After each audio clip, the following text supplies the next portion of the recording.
Hello, അപ്പം എല്ലാവർക്കും സുഖമല്ലേ? എല്ലാവരും സേഫാണെന്ന് കരുതുന്നു. നിലമ്പൂർ ചില സ്ഥലത്തൊക്കെ ഇങ്ങനെ വെള്ളം കയറിയെന്ന് പറയുന്നുണ്ട്. അപ്പോൾ ചാലിയാറിലൊക്കെ നല്ല വെള്ളം ഉയർന്നിട്ടുണ്ട്. എല്ലാവരും സേഫായിട്ടിരിക്കുക.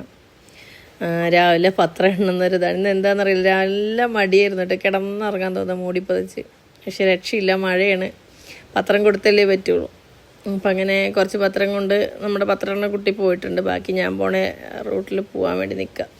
എനിക്ക് എന്താണെന്ന് അറിയില്ല, ഇന്നും 5:30 പോകണം കേട്ടോ. ഒന്ന് 6 മണിയായി. ഭയങ്കര മടി. കിടന്നുറങ്ങാനായിരുന്നു മോഹം, പക്ഷെ ഉറങ്ങാൻ പറ്റില്ലല്ലോ, കുട്ടികളെ സ്കൂളിൽ വിടണം. അങ്ങനെ എണ്ണിക്കൊണ്ടിരിക്കുക. ഇതൊന്ന് ഇട്ട് വന്നിട്ട് വേണം കിച്ചണിൽ കയറി എല്ലാം സെറ്റാക്കിയിട്ട് കുട്ടികളെ സ്കൂളിൽ വിടാൻ. അപ്പോൾ ഓരോ പത്രം ഇങ്ങനെ എണ്ണിക്കൊണ്ടിരിക്കുകയാണ്. ഇന്ന് എന്തായാലും ദേശാഭിമാനി വന്നിട്ടുണ്ടായിരുന്നില്ല, അതുകൊണ്ട് അത് ഇടേണ്ട ഒരു ആവശ്യം വന്നില്ല. അതുകൊണ്ട് പെട്ടെന്ന് തീർന്നു കേട്ടോ. മഴയത്ത് പോവാൻ മടിച്ച് നിൽക്കുകയായിരുന്നു.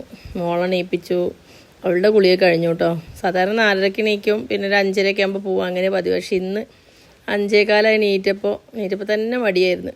കുളിക്കാനൊക്കെ മടി. കുളിച്ച് വിളക്കൊക്കെ കൊളുത്തിയിട്ട് പോവാറ്. നമ്മുടെ 7 മണിയിൽ ട്രെയിനിന് പോകാനുള്ള ആൾക്കാരൊക്കെ ഉണ്ട് നമുക്ക് കേട്ടോ. പിന്നെ 1-2 പ്രായമായ ആൾക്കാരുണ്ട്. അവർ നമ്മളൊരു 6:30 അപ്പുറം പോയി കഴിഞ്ഞാൽ എന്നെ നന്നായിട്ട് വഴക്ക് പറയും. ഇനി എന്തിനാ പത്രം നോക്കി. ചില ആൾക്കാർ കാണാൻ 8 മണി 8:30 ആയിട്ട് പത്രം കൊണ്ട് പോകണം. എങ്ങനെ അതൊന്നും എനിക്കറിയില്ല. പക്ഷേ നമ്മുടേത് ഏകദേശം 7-7:30 നമുക്ക് തീരും കേട്ടോ, എല്ലാതും കൊടുത്തിട്ട്. ഇല്ലെങ്കിൽ അത് ആൾക്കാരെ കുറ്റം പറഞ്ഞിട്ട് കാര്യമില്ല. പത്രമാകുമ്പോൾ നേരത്തെ കിട്ടണം എന്നെങ്കിൽ മാത്രമേ അതിനെ കൊണ്ട് ഉപകാരമുള്ളൂ. എല്ലാവർക്കും ജോലിക്ക് പോകേണ്ടതല്ലേ. അങ്ങനെ പത്രം ഇട്ട് വന്നു. നല്ല മഴയിൽ കുളിച്ചിട്ടുണ്ട് കേട്ടോ. പത്രമൊക്കെ നനഞ്ഞു. എങ്ങനെയായാലും നമ്മളത് ഇങ്ങനെ എടുത്ത് ആ ബോക്സിൽ വെക്കുമ്പോൾ നന്നായിട്ട് നനയും. അത്യാവശ്യം നല്ല പോലെ നനഞ്ഞിട്ട് ബാലൻസ് 2 പത്രം വന്നത് നനഞ്ഞ് കുളിർന്ന പത്രമാണ്. പിന്നെ ഇതൊന്ന് ഉണങ്ങാനൊക്കെ വെച്ച് ഉണ്ടാക്കി എടുക്കണം. എവിടെയെങ്കിലും ചിലപ്പോൾ ഈ മഴയത്ത് ഇങ്ങനെ പോരുമ്പോൾ ചില വീടുകളൊക്കെ നമ്മൾ അറിയാണ്ട് മിസ്സൊക്കെ ആവും. അവർ വിളിക്കുമ്പോൾ അത് കൊണ്ടു കൊടുക്കണം. ചിലരത് നനഞ്ഞ് കീറിയിട്ടുണ്ടാവും, അപ്പോൾ വിളിക്കും. ചിലപ്പോൾ പട്ടികൾ കടിച്ച് വലിക്കും, അപ്പോൾ കൊണ്ടു കൊടുക്കണം. അങ്ങനെയൊക്കെയാണ്.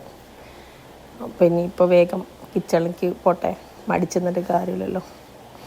അപ്പോൾ അവരെ വിടണം. 8:15 മൂക്ക് പോകണം. അപ്പോൾ ലഞ്ച് മോൻ്റെ കയ്യിൽ കൊടുത്തു വിടും. ഞാൻ അവനെ കൊണ്ടാക്കും, അവൾ ബസ്സിന് പോകും. അവളെ കുളിയൊക്കെ കഴിഞ്ഞ് നിൽക്കുകയാണ്. ബ്രേക്ക്ഫാസ്റ്റൊക്കെ കൊടുത്ത് 8 മണിയാകുമ്പോഴത്തേന് നമുക്ക് പോകണം. 8:05 ബസ്സിന് പോകാൻ അറിയില്ലായിരുന്നു, പക്ഷേ ഇപ്രാവശ്യം ബസ്സിനൊക്കെ പോയി പഠിച്ചു.